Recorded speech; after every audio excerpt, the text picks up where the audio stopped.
ಕಾಂಗ್ರೆಸ್ನವರು ಒಂದು interesting tweet ಮಾಡಿದ್ರು ಇವತ್ತು.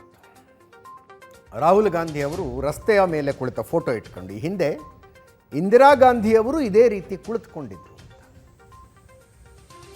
ಸತ್ಯಾಗ್ರಹ ವಿತ್ ಸೋನಿಯಾ ಗಾಂಧಿ ಇವರ ಹ್ಯಾಶ್ಟ್ಯಾಗ್. ಜಂಜೀರ್ बढ़ाकर साध समझे, जंजीर बढ़ाकर साध मुझे, हाँ हाँ दुर्योधन बांध मुझे, बांधने मुझे तो आया है, जंजीर बड़ी क्या लाया है, इतिहास दोहरा रहा है. ಇತಿಹಾಸ ದೌರಾರ ಹಿಸ್ಟ್ರಿ ರಿಪೀಟ್ಸ್. ನನ್ನನ್ನು ಬಂಧಿಸೋದಕ್ಕೆ ಬಂದಿದ್ದೀರಾ, ಎಷ್ಟು ದೊಡ್ಡ ಕೋಳ ತಂದಿದ್ದೀರಿ ಅಂತ. ಬಾಂಧನೆ ಮುझे तो आया है, जंजीर बड़ी क्या लाया है, जंजीर बढ़ाकर साध मुझे, हाँ हाँ दुर्योधन बांध मुझे. ಈ ರೀತಿಯಾದಂಥ ಒಂದು ಟ್ವೀಟ್. ಅಂದರೆ ಇಂದಿರಾ ಗಾಂಧಿಯವರಿಗೂ ರಾಹುಲ್ ಗಾಂಧಿಯವರಿಗೂ ಕಾಂಗ್ರೆಸ್ ಹೋಲಿಕೆ ಮಾಡ್ತಾ ಇದೆ. ಎನಿವೇಸ್, ಅವ್ರಿಗೆ ಬಿಟ್ಟಂಥದ್ದು. ರಾಹುಲ್ ಗಾಂಧಿಯವರ ಹೇಳಿಕೆ ಏನಿದೆ? ಭಾರತ ಪೊಲೀಸ್ ರಾಜ್ಯ ಇದೇ ನಿಜವಾದ ವಾಸ್ತವ. ಇಡೀ ಭಾರತ ಪೊಲೀಸ್ ರಾಜ್ಯ, ಮೋದಿ ಭಾರತದ ರಾಜ. ರಾಹುಲ್ ಗಾಂಧಿ ಪ್ರತಿಕ್ರಿಯೆ ವಶಕ್ಕೆ ಪಡೆದ ನಂತರ ಇಡೀ ಭಾರತ ಪೊಲೀಸ್ ರಾಜ್ಯ, ಮೋದಿ ಅದರ ರಾಜ. ಸಂಸತ್ ಒಳಗೂ ಮಾತಾಡೋದಕ್ಕೆ ಬಿಡೋದಿಲ್ಲ, ಹೊರಗೂ ಮಾತಾಡುವಂತಿಲ್ಲ. ಈ ದೇಶದ ರಾಜ ಪ್ರತಿಭಟಿಸುವವರನ್ನ ಜೈಲಿಗೆ ಹಾಕುವಂತೆ ಆದೇಶಿಸಿದ್ದಾರೆ. ನಾನು ಬೆಲೆ ಏರಿಕೆ, ನಿರುದ್ಯೋಗದ ಬಗ್ಗೆ ಜನಪರವಾಗಿ ಮಾತನಾಡುತ್ತಿದ್ದೇನೆ. ಪೊಲೀಸರು, ತನಿಖಾ ಸಂಸ್ಥೆಗಳ ದುರ್ಬಳಕೆಯಿಂದ ನಮ್ಮನ್ನು ಸುಮ್ಮನಾಗಿಸಲಾಗಲ್ಲ. ಸರ್ವಾಧಿಕಾರಿ ಆಡಳಿತದಲ್ಲಿ ಶಾಂತಿಯುತ ಪ್ರತಿಭಟನೆಗೆ ಅವಕಾಶವಿಲ್ಲ. ಸತ್ಯವೊಂದೇ ಸರ್ವಾಧಿಕಾರವನ್ನು ಅಂತ್ಯಗೊಳಿಸುತ್ತದೆ. ಇದು ರಾಹುಲ್ ಗಾಂಧಿಯವರ ಟ್ವೀಟ್. ಮೊನ್ನೆ ಆ್ಯಕ್ಚುಲಿ GST ಹಾಕಿದ್ರಲ್ಲ ಮೊಸರು ಬೆಣ್ಣೆ ತುಪ್ಪದ ಮೇಲೆ, ಆವತ್ತು ಸಂಸತ್ನಲ್ಲಿ ಮಾತಾಡಬೇಕು ಅಂತ ಅವಕಾಶ ಕೇಳಿದ್ರು. ಏಕಾಏಕಿ ಆ ಚರ್ಚೆ ಕೈಬಿಟ್ಟು ಸೋನಿಯಾ ಗಾಂಧಿ ಅವ್ರನ್ನ ಹೆಂಗೆ ವಿಚಾರಣೆ ಕರೆದ್ರಿ ಅಂತ ಚರ್ಚೆ ಶುರುವಾಯ್ತು. BJP ಅವ್ರು ಅದನ್ನೇ ಕೇಳಿದ್ರು.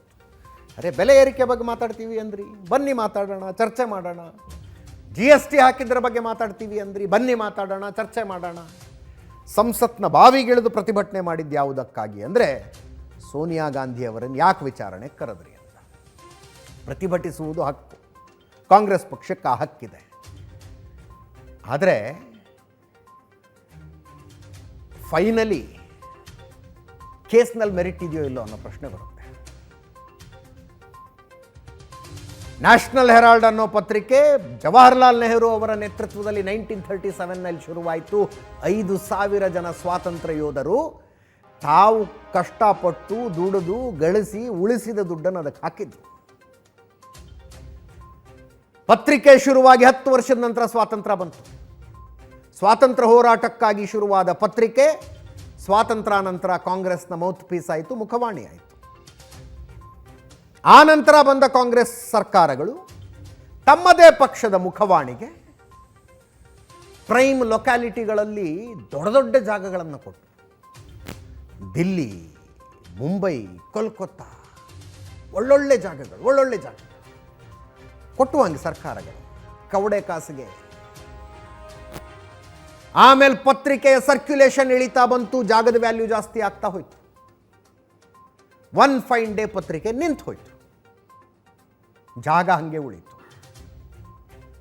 2012ರಲ್ಲಿ ಡಾಕ್ಟರ್ ಸುಬ್ರಹ್ಮಣ್ಯಂ ಸ್ವಾಮಿ ಕೇಸ್ ಹಾಕಿದಾಗ ಆ ಜಾಗದ ವ್ಯಾಲ್ಯೂ ಕಡಿಮೆ ಅಂದರೂ 2,000 ಕೋಟಿ. ಈಗ ಅದನ್ನು 4ರಿಂದ 5,000 ಕೋಟಿ ಅಂತಾರೆ. ಏನೇ ಇರಲಿ, ಅಂಥ ಬಂದಾಗಿದ್ದ ಪತ್ರಿಕೆ 90 ಕೋಟಿ ರೂಪಾಯಿ ಸಾಲ ಮಾಡ್ಕೊಂಡಿತ್ತು. ಪತ್ರಿಕೆಯ ಮೇಲೆ ಕಾಂಗ್ರೆಸ್ ಪಕ್ಷಕ್ಕೆ ಅಷ್ಟು ಪ್ರೀತಿ ಇದ್ದಿದ್ರೆ ಕಾಂಗ್ರೆಸ್ ಪಕ್ಷ ನೇರವಾಗಿ ನ್ಯಾಷನಲ್ ಹೆರಾಲ್ಡ್ಗೆ ದುಡ್ಡು ಕೊಟ್ಟು ಸಾಲ ತೀರಿಸಬೇಕಾಗಿತ್ತು. AJL ಅನ್ನೋ ಕಂಪನಿ ಮಾಡಿದ್ರು, ಅದಕ್ಕೆ ಅಸೋಸಿಯೇಟೆಡ್ ಜರ್ನಲ್. ಸಾಲ ತೀರಿಸ್ಬಿಟ್ಟಿದ್ರೆ ಮುಗಿದೋಗಿರೋದು, ಸಾಲದಿಂದ ಹೊರಗೆ ಬರ್ತಿತ್ತು. ನೋ, ಅದಕ್ಕೆ ಯಂಗ್ ಇಂಡಿಯಾ ಅನ್ನೋ ಇನ್ನೊಂದು ಕಂಪನಿ. ಆ ಕಂಪನಿಗೆ ಕ್ವಶ್ಚನೇಬಲ್ ಸೋರ್ಸ್, ಕೋಲ್ಕತ್ತಾದ ಒಂದು ನಕಲಿ ಕಂಪನಿಯಿಂದ 5 ಲಕ್ಷದ ಬಂಡವಾಳ. ಆ ಕಂಪನಿ ಹುಡುಕೊಂಡು ಹೋದರೆ ಅಲ್ಲೊಂದು 3 ಬೆಡ್ರೂಮ್ ಅಪಾರ್ಟ್ಮೆಂಟ್ ಕಾಣಿಸ್ತಾ ಇದೆ. ಅದು ಬಿಡಿ, ಕ್ವಶನೇಬಲ್ ಸೋರ್ಸ್. 5 ಲಕ್ಷ ರೂಪಾಯಿ ರೀ, 5 ಲಕ್ಷ ರೂಪಾಯಿ ಬಂಡವಾಳ ಅಷ್ಟೇ. ಕಾಂಗ್ರೆಸ್ ಪಕ್ಷ ತನಗೆ ದೇಣಿಗೆಯಾಗಿ ಬಂದ ದುಡ್ಡಿನಲ್ಲಿ ಯಂಗ್ ಇಂಡಿಯನ್ನಿಗೆ 90 ಕೋಟಿ ರೂಪಾಯಿ ಕೊಡುತ್ತೆ ಸಾಲ, ಬಡ್ಡಿ ರಹಿತ ಸಾಲ. ಯಂಗ್ ಇಂಡಿಯನ್ನಲ್ಲಿ ಸೋನಿಯಾ ಗಾಂಧಿ ಅವ್ರಿಗೆ 32% ಶೇರು, ರಾಹುಲ್ ಗಾಂಧಿ ಅವ್ರಿಗೆ 32% ಶೇರು. ಉಳಿದ ಶೇರ್ನಲ್ಲಿ ಮೋತಿಲಾಲ್ ವೋರಾ, ಆಗಿನ ಖಜಾಂಚಿ, ಆಸ್ಕರ್ ಫರ್ನಾಂಡಿಸ್, ಸ್ಯಾಮ್ ಪಿಟ್ರೋಡಾ, ಇವರೆಲ್ಲರದ್ದು ಶೇರು. ಅವರ ಪೈಕಿ ಮೋತಿಲಾಲ್ ವೋರಾನೂ ಇಲ್ಲ, ಈಗ ಆಸ್ಕರ್ ಫರ್ನಾಂಡಿಸು ಇಲ್ಲ. ಮೇಜರ್ ಸ್ಟೇಕ್ ಹೋಲ್ಡರ್ ತಮ್ಮ ಮಗ.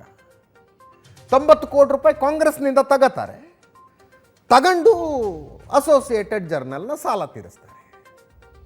ಆಯಿತು, ಕಾಂಗ್ರೆಸ್ನ ಮುಖವಾಣಿ ಪತ್ರಿಕೆ ಕಷ್ಟದಲ್ಲಿದ್ದಾಗ ಸಹಾಯಕ್ಕೆ ಹೋಗಬೇಕಾದಂಥದ್ದು ಜವಾಬ್ದಾರಿ ಮಾಡಿದ್ದಾರೆ. ಉಪಕಾರನ ಅಲ್ಲ.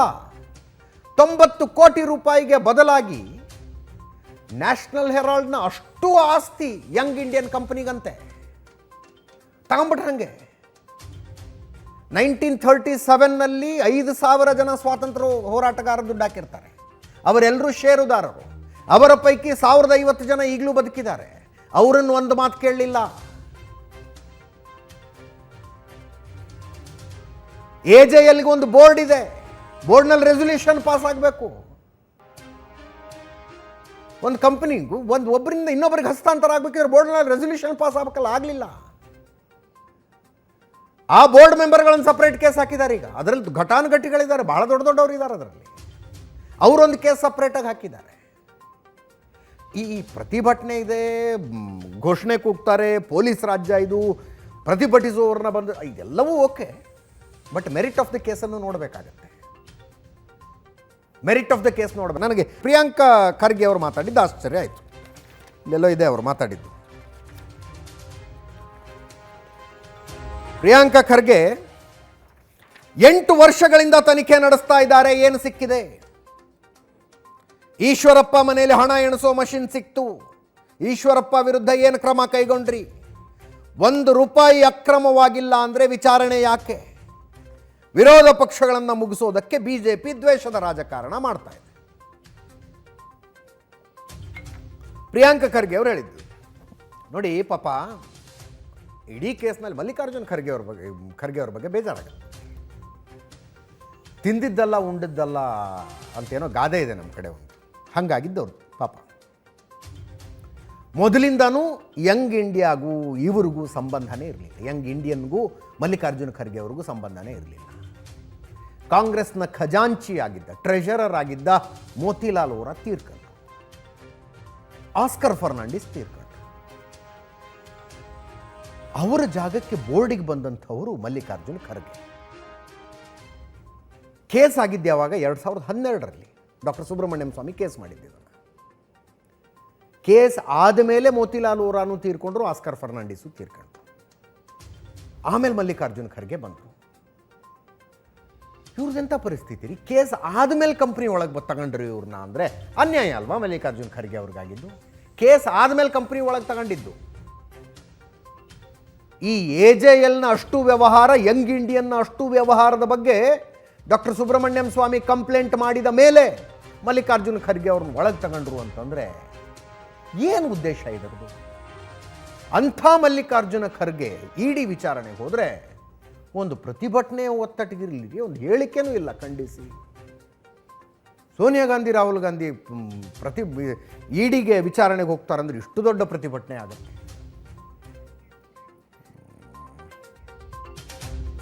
ವಿಚಿತ್ರ ಅನ್ಸುತ್ತೆ ನಮಗೆ. ಗಾಂಧಿಯವರೇ ನಮ್ಮ ತಾಯಿ, ರಾಹುಲ್ ಗಾಂಧಿಯವರೇ ನಮ್ಮ ಸೋದರರು, ನಿಮ್ಮ ಜೊತೆಯಲ್ಲಿ ಇಡೀ ದೇಶದ ಜನ ಇದ್ದಾರೆ. ಹೆದರ್ಕೋಬೇಡಿ.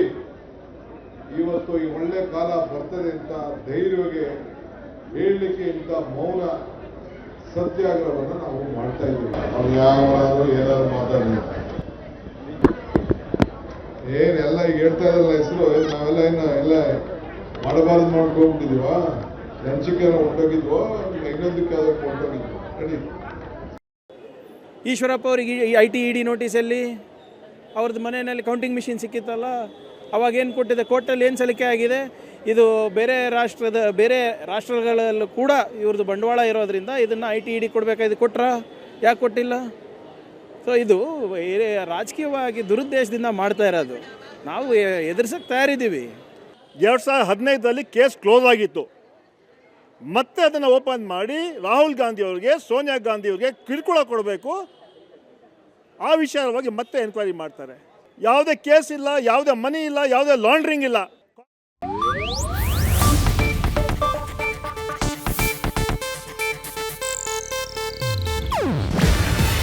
ಇದು ಏಷ್ಯಾನೆಟ್ ನ್ಯೂಸ್ ನೆಟ್ವರ್ಕ್ ಪ್ರಸ್ತುತಿ. ನೀವು ನೋಡ್ತಿದ್ದೀರಾ ಏಷ್ಯಾನೆಟ್ ಸುವರ್ಣ ನ್ಯೂಸ್.